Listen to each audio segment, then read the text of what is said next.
It's a pivotal time in the Pokemon universe with the imminent release of Pokemon Scurvy set to kick off Generation 9. To commemorate this event, I wanted to show off some of my Pokemon prowess and talk shop. And while I may well speak grumpily at length about the series at a future date, I thought I'd take a more positive angle for now and look at what I consider to be the best new feature introduced in each generation. I'll focus on the main series here and cover Gens 1 through 8.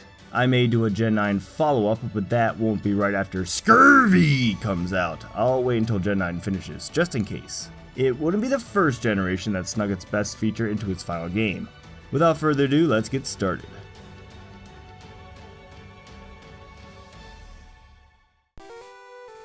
Generation 1 isn't really in scope here because it was the initial generation, not a follow-up. But I will say that the new feature Generation 1 gave us was Pokemon. And that's pretty nice. And the fact that many of the key features introduced here are still present and accounted for decades later speaks to the lasting power of the formula. So I just wanted to say, thanks Gen 1. Let's move along. Generation 2's best new feature is difficult because while I identified 3 top contenders, each one comes with its own baggage that makes it hard to proclaim the best of the lot. This is actually my favorite generation, so guess what age I was when it came out. But objectively, these additions each have sort of a murky result. Not all bad, but not all good either. Take the increased world size and inclusion of Kanto. This is loved by fans, but the balancing is weird. Wild Pokemon are leveled similarly to their levels in Red and Blue, but trainer Pokemon vary from upper 30s to low 50s. Blue has a level 60, and then Red has his 80 plus Pikachu and mid 70s team. This makes training and capturing Pokemon obnoxious in Kanto. But with its novel objectives to open the region up, its fresh routing through the gym challenge, and the updated teams, alongside the remixed music, which I'd argue surpasses the original tracks, I love being there regardless. So yeah, the balancing is off, but you can't discount the magic of simply returning to Kanto. Then you have the 100 new Pokemon. Ultimately, you only have about 50 viable new species in Gen 2, so you frequently end up using mainly Pokemon from Gen 1. Species that aren't viable on a normal playthrough include the 2 starter families you don't pick, the new baby Pokemon, excluding Tyrogue because he could evolve into Hitmontop, which is a new Pokemon, and those species unavailable until you reach Kanto or Mount Silver. Then there are the Pokemon that are obnoxious to catch, like the Swarms, or the legendaries, including unknown but not counting your box legendary. And then some are locked behind trading, like the version exclusives and item-based trade evolutions. Don't get me wrong, 50-ish options isn't the end of the world, and with some gumption, and probably another copy with a link cable and a second Game Boy, some of those mentioned do become viable. And some of my favorites are in here, but 100 certainly sounds better on paper than in practice. Finally, there's the Special Split, possibly the strongest contender with its perpetuation throughout the series. In general, it makes sense to have an equivalent to the staple RPG stats Magic and Magic Resistance in Pokemon. The split even benefits certain Pokemon stat total-wise. Unfortunately, it also hurts a number of Pokemon, making those who are viable in Gen 1 less viable in Gen 2, like how Tentacruel's special offensive prowess is neutered. Others suffered a similar fate, banishing somebody's favorite to Rotten Bill's PC. Ultimately, while I'll love Gen 2 till I die, finding one overwhelmingly positive additional feature in the generation proved difficult. Luckily, starting in the 3rd generation, finding the best new feature gets much more cut and dry. Gen 3's introduction of abilities helps to uniquely define Pokemon species. For instance, Gengar and Weezing gain an immunity to ground-type moves with Levitate. Pikachu and Paris become helpful nuisances with Static and Effect Spore. Poliwag and Vaporeon heal HP when hit by water attacks thanks to Water Absorb. Diglett and Wobbuffet can trap you with Arena Trap and Shadow Tag, and they introduce weather starting abilities like Drizzle, Drought, and Sandstream. It's great stuff. One suggestion I have moving forward is to end this stupid idea where a Pokemon retains its own ability and can never gain the other ability or abilities of its species, unless you have an ability capsule or patch, which were introduced in Gen 6 and 8 respectively, which only change a Pokemon's ability, they don't grant access to multiple.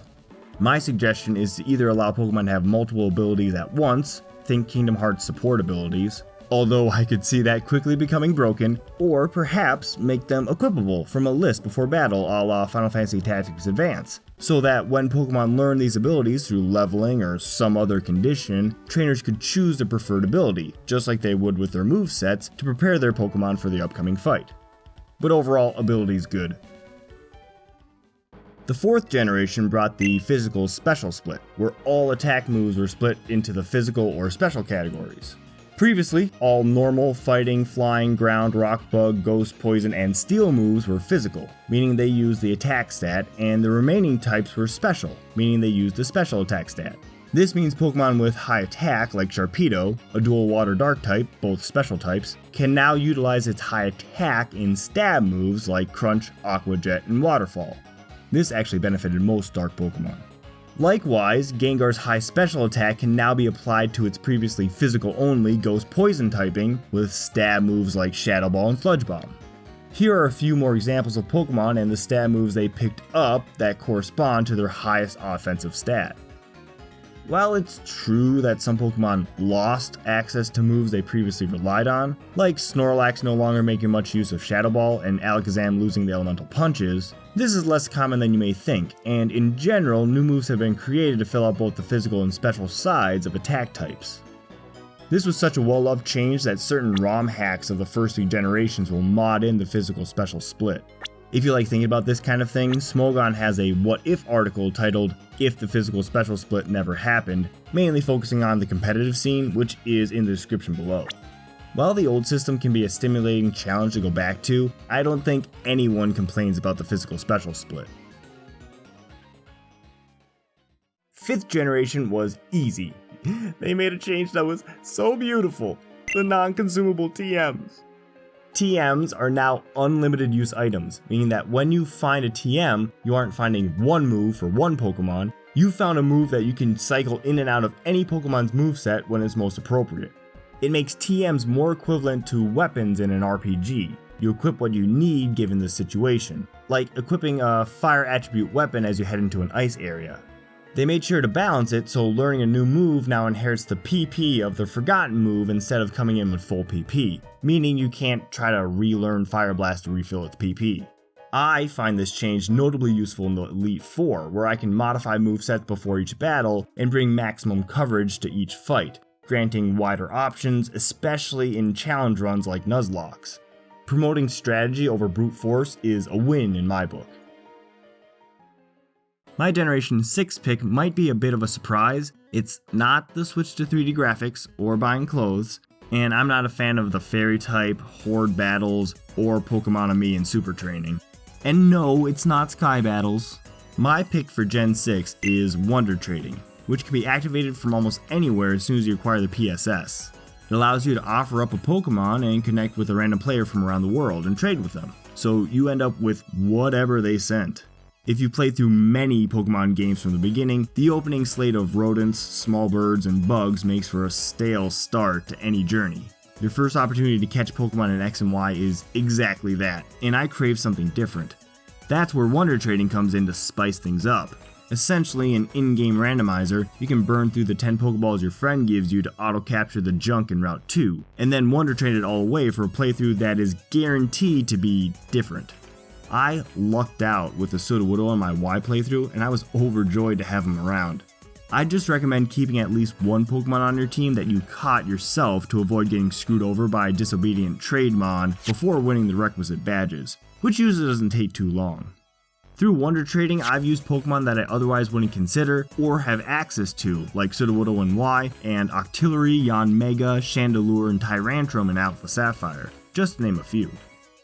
By the way, I did not forget about Mega Evolutions. While I absolutely agree that between Mega Evolving, Z-Moves, and Dynamaxing, the Megas are easily the best mechanic, I have some qualms about it. But I'll save that and my thoughts on effectively reintroducing Mega Evolutions to the series for another video.